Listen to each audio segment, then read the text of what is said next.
All right. Welcome to Blue Pill Podcast. Today is July 22nd. I'm going to consider this two podcasts in one day. I ain't going to lie. Okay, good. I hit a button, but didn't fuck it up. So, got a little bit of updates. First of all, I'm Abe, your host. And I found Lammy Chillmeister, my co-host. So just got off work. Today was a decent night. A little bit crazy because they had my coworker, my buddy, go home at 9 o'clock at night, and they wanted me to go through the entire freezer and the entire fridge and count and label everything, inventory shit, which I don't mind doing. But they also wanted me to do a boil out on the grease traps. And I haven't been properly trained for that. And also do all of the chores. So I'm like, this is ridiculous.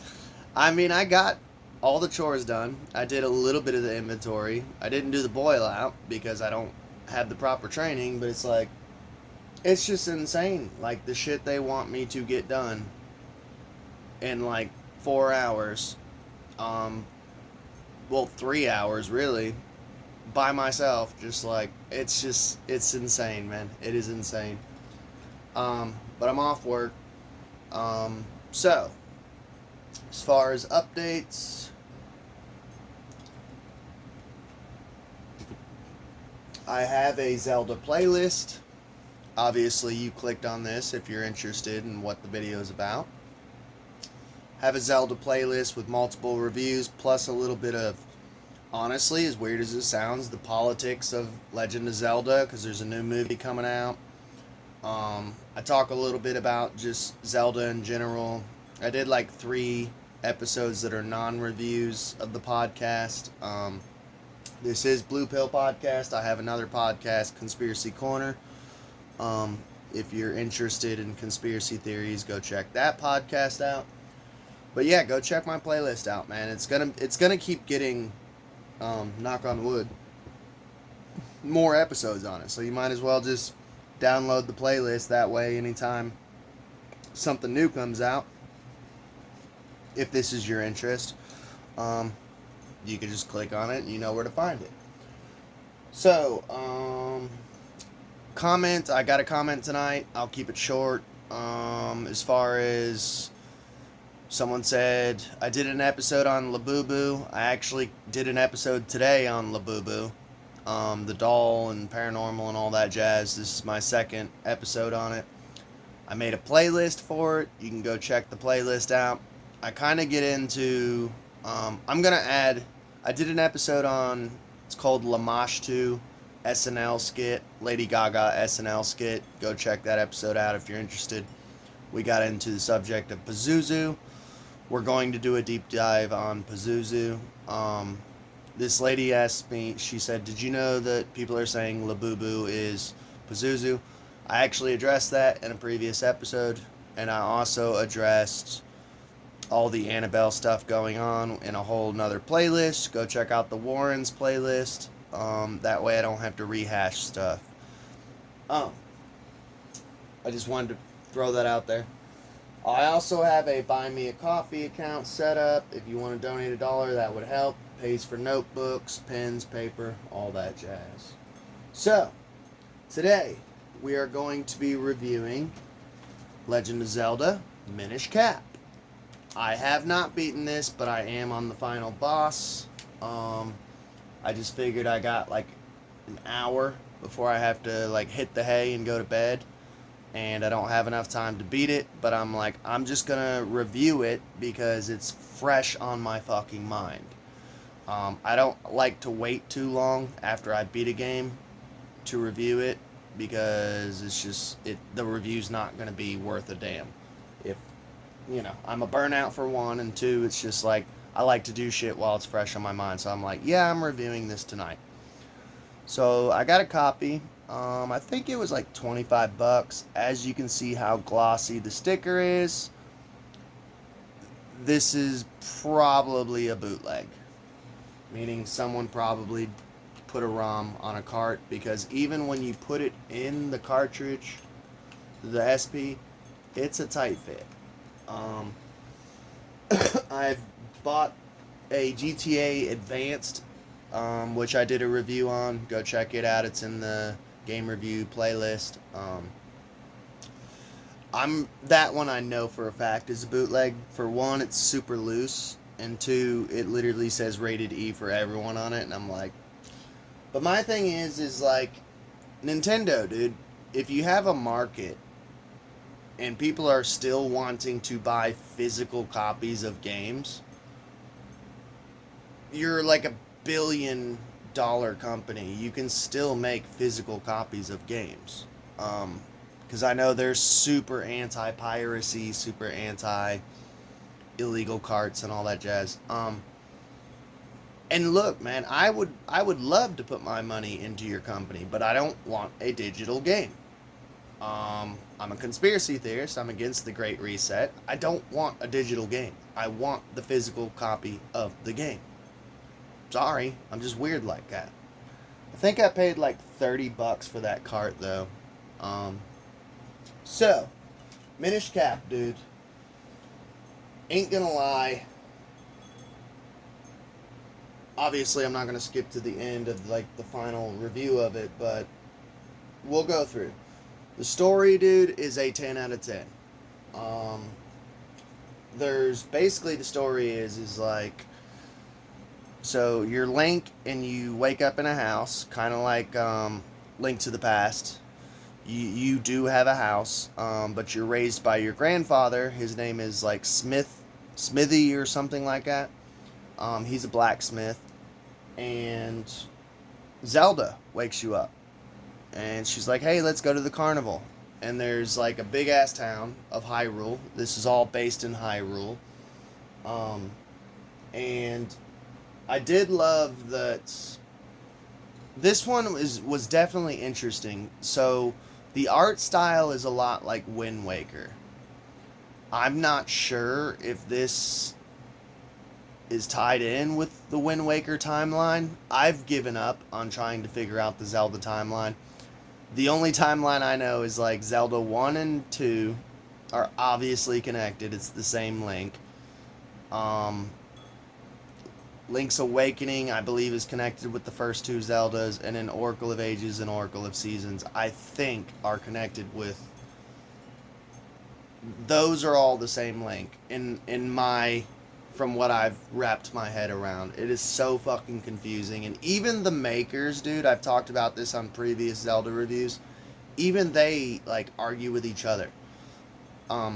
But the art style is the same as Wind Waker, so it's a blonde Link, a little boy Link, so it could possibly be the same timeline. I'm not sure.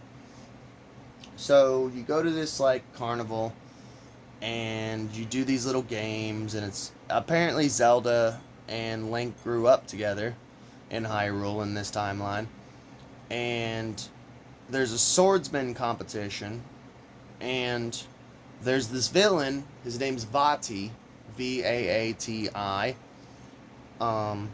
Just a little spoiler, I've never played it, but apparently Four Swords is either a sequel to this or a prequel to this. I think it's a sequel.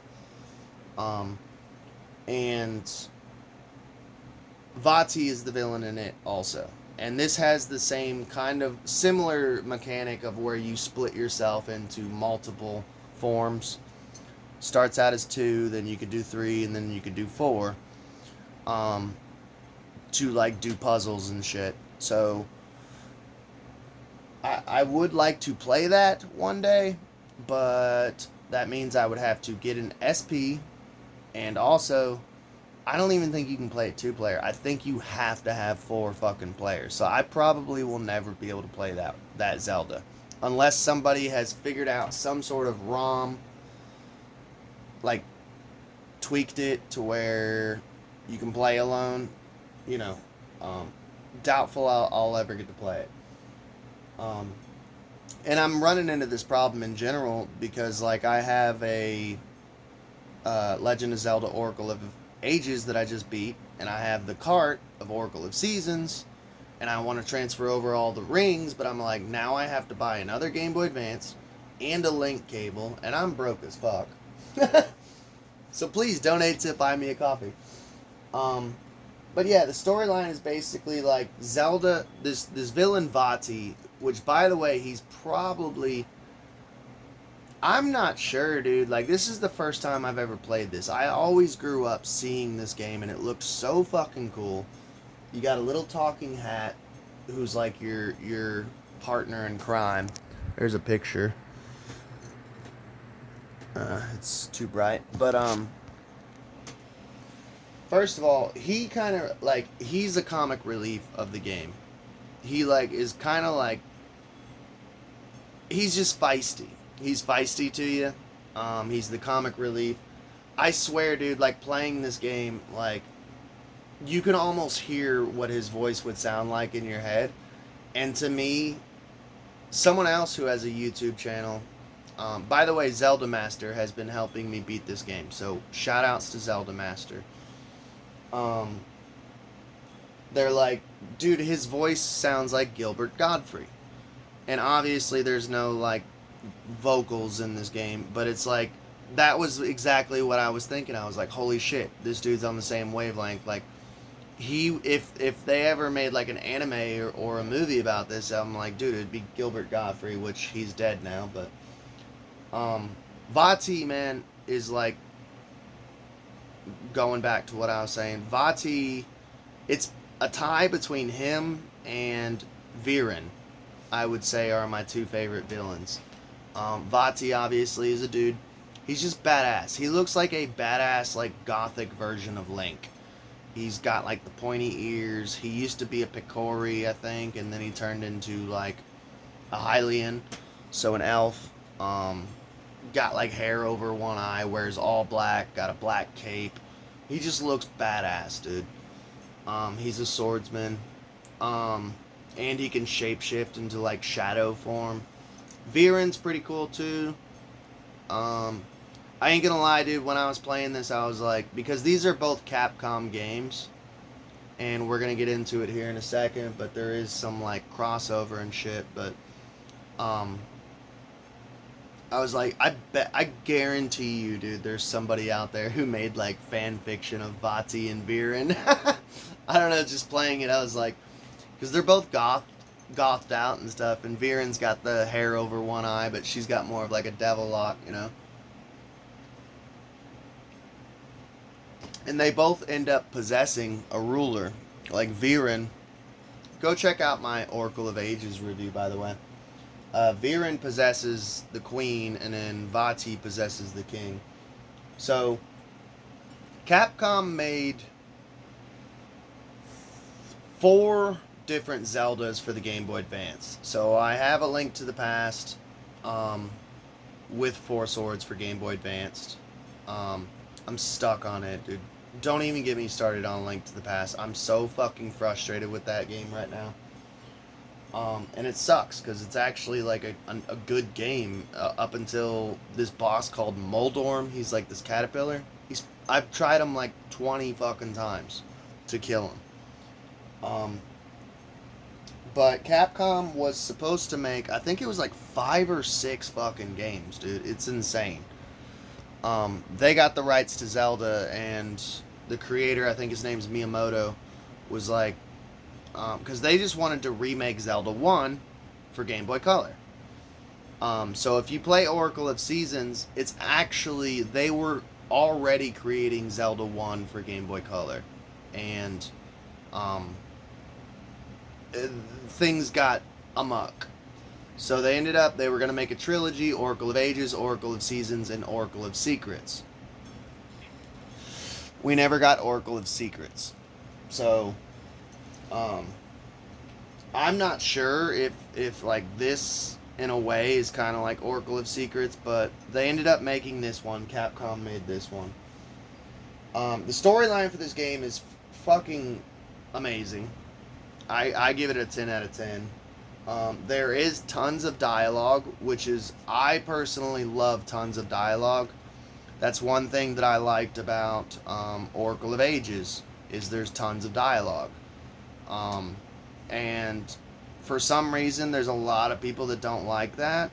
I'm like, why are you playing like an action RPG fantasy game if you don't like dialogue? Like, that was probably only like one of my only beefs with Zelda 1. Like, Zelda 1 was an amazing game, but it's like there's not much dialogue. You get the Star Wars type scroll at the beginning and barely any dialogue.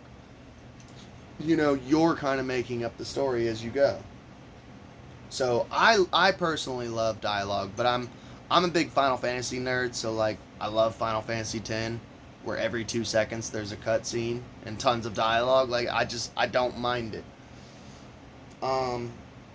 So one thing that I did like about having the cap, the Minish cap, Vati basically, the Minish cap is a wizard who was training Vati, and Vati was evil and turned him into a literal cap, and you rescue him and you wear him, because you don't have a hat until then. But it's one of the very first Zeldas that I've ever played, besides like Majora's Mask, where you have the fairy that walks around with you. But I liked it because Link is always alone, and it is kind of lonely sometimes playing it. Like, without the other side characters and NPCs and shit, like, it can be kind of lonely. So it's kind of dope, like, to have, for once, Link having a sidekick, like, the entire game, you know? And he talks a bunch, and he's comic relief, and you can push select, and he tells you where to go. Like, it's nice to have that help for once, instead of going, because there's multiple times in a Zelda game I've been playing and I'm like, where the fuck do I go? So it's nice to be able to just push select and he kind of tells you, hey, we need to go here, you know? And he's just an awesome fucking character. The storyline is 10 out of fucking 10, dude. Hang on just a second. So, I brought up that it was Capcom made earlier. So, Oracle of Ages was definitely puzzle heavy, and in Oracle of Seasons, where it was supposed to be Zelda 1, and you can tell when you play it, it was supposed to be Zelda 1, is more action heavy, less puzzles, which is actually, in a weird way, what I kind of prefer, but for some reason, the storyline lacks in Oracle of Seasons. This, to me, is the perfect hybrid of both of those. There's puzzles, and there's tons of action and platforming, but it's like the perfect 50-50 marriage, the perfect 50-50 mix. And there's tons of story, which is what I like. The puzzles aren't too hard. The difficulty for this game, I would say, is like a mild. It's not too hard, not too easy. I did find it frustrating. The only part that I really found frustrating was like, there's this fire dungeon. If I didn't have the walkthrough, there's no way I would have fucking figured it out. I did have to use like video walkthroughs here and there on this game. I try not to use it, but every now and then I just get stuck and I'm like, I don't know what to fucking do.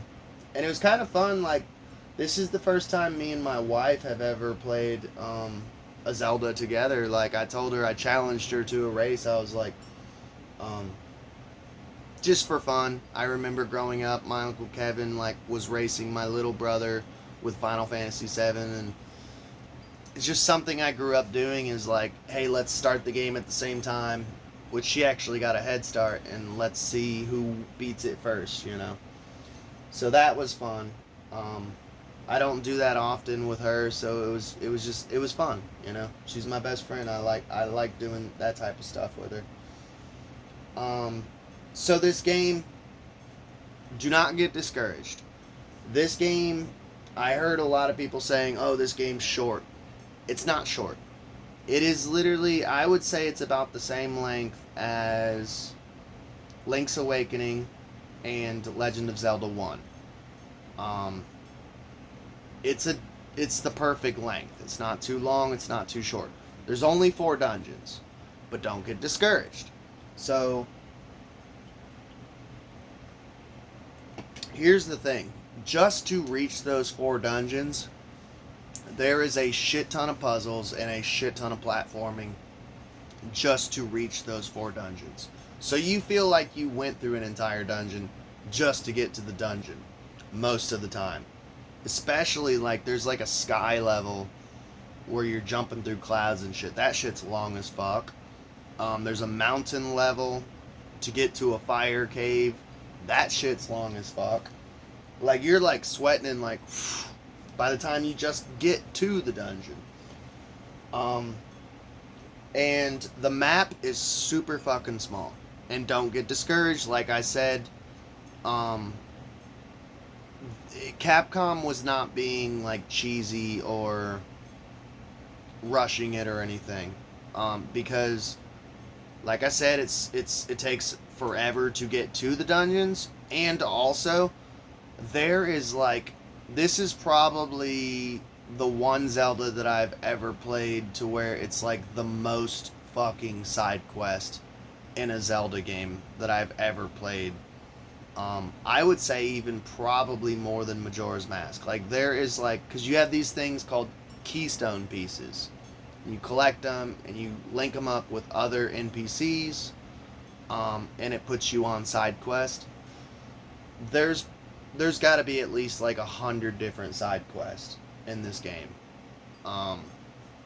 So there's tons of content. Like I can tell honestly, even after I beat this game, because, like, I'll do side quests here and there, but, like, it's not my main objective. But I do like to, if I'm stuck, I like to just knock out a shit ton of side quests. I'm not, like, a completionist, but I do see myself, after beating this game, playing, like, a shit ton of the side quests, you know? Like, if I'm stuck on the next Zelda I'm playing, sometimes I'll take a break from it and go back to an older Zelda that I already beat and do side quest, you know?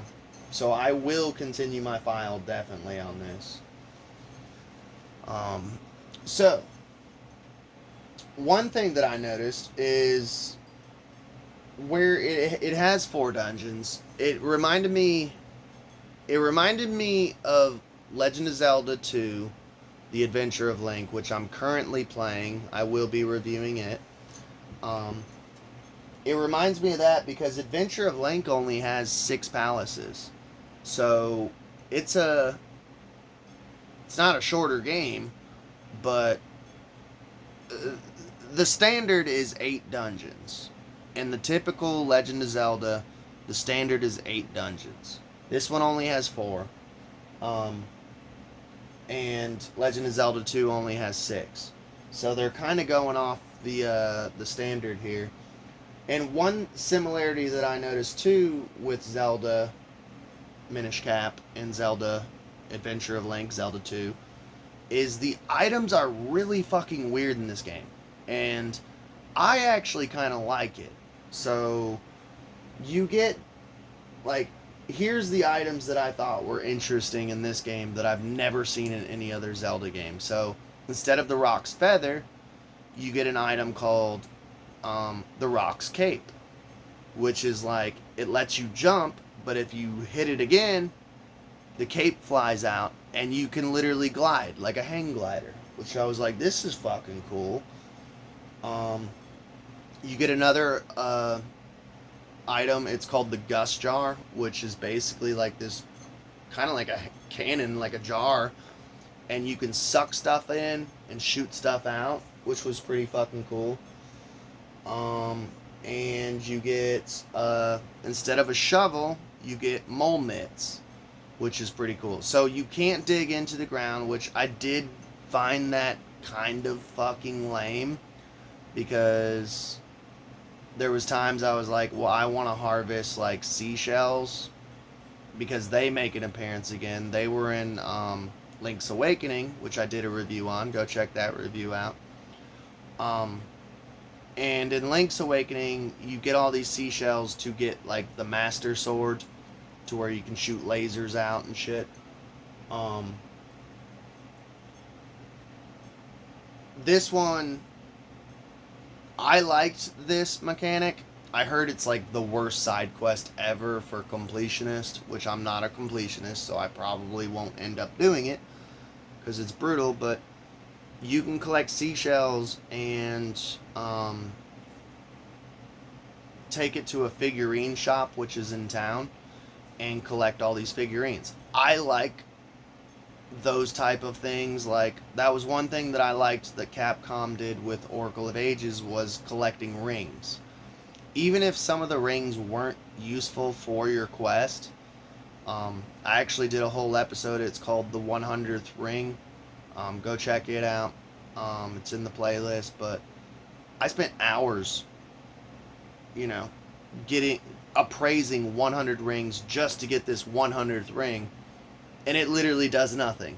But it was just so satisfactory of playing hours and doing this side quest for hours to get this. Like, so I definitely see myself trying to collect I'm not gonna say I'm gonna collect every single figurine, but I can see myself maybe getting stuck on a other Zelda that I'm playing, and then going back to this one, taking a break from it, and just playing for hours on a day off or something, just collecting as many figurines as I could. I don't know. That's just me, though. I'm weird. One thing that I loved about this Legend of Zelda definitely is there is characters and specifically music, dude, of references to older Zeldas. So when you get to Hyrule Castle, it starts playing the Hyrule Castle music from A Link to the Past, which was, I was like, oh shit, dope, you know. A lot of the music in the town, in the town, and a lot of the NPCs are Majora's Mask NPCs. I personally hate Majora's Mask, but it was cool to hear the music again in a Game Boy style, from Link to the Past and Majora's Mask. So that was a cool callback. And there's also another cool callback too. Like I said, I don't know if this was supposed to be Seasons, or not Seasons, but Secrets, Oracle of Secrets. But there, Nehru, Din, and the Oracle of Secrets are actually cameos in this game. And from what I've heard, like I said, the timeline's all jacked up. It's the same timeline that is the actual Nehru and Din from Oracle of Ages and Oracle of Seasons. So I thought that was pretty fucking cool. Apparently that's official Zelda lore, so there is a connection there. One thing that I loved in this game is, dude, because I've been playing through all the Game Boy Color, Game Boy, and Game Boy Advance Zeldas. That's basically what my entire playlist is. His slashing in this is the fastest slashing that I've found in any of the Zeldas that I've previously played for this system.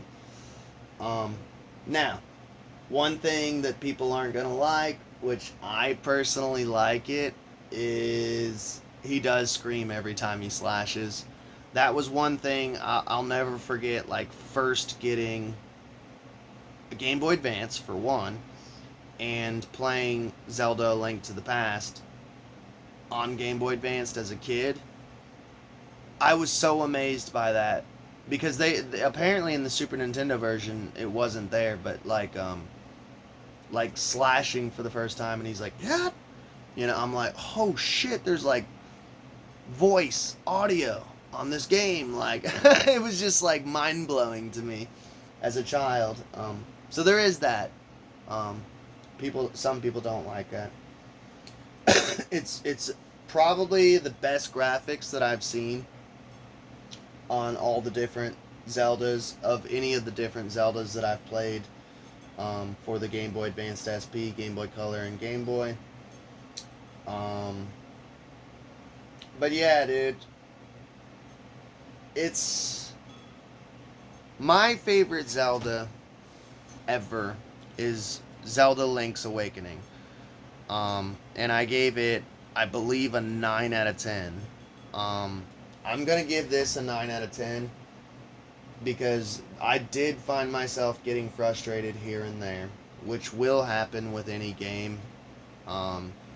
Which there's always the internet and walkthroughs and shit, so it's not like the 90s anymore, man. Like, we're able to figure out what to do. And I do. The only reason why I would still say this does not tie or knock Link's Awakening off the throne is Link's Awakening storyline is so fucking beautiful. And it's like one of the only video games besides Final Fantasy VII and Kingdom Hearts 2. Kingdom Hearts 2 and Final Fantasy VII are like the only other two games besides Link's Awakening that I never cried, but I felt myself getting teary-eyed. It's the only reason why Link's Awakening is like, well, not the only reason, but that's the biggest reason why Link's Awakening is like my favorite Zelda. But dude, I have to give it the same rating, dude. It's a 9 out of 10.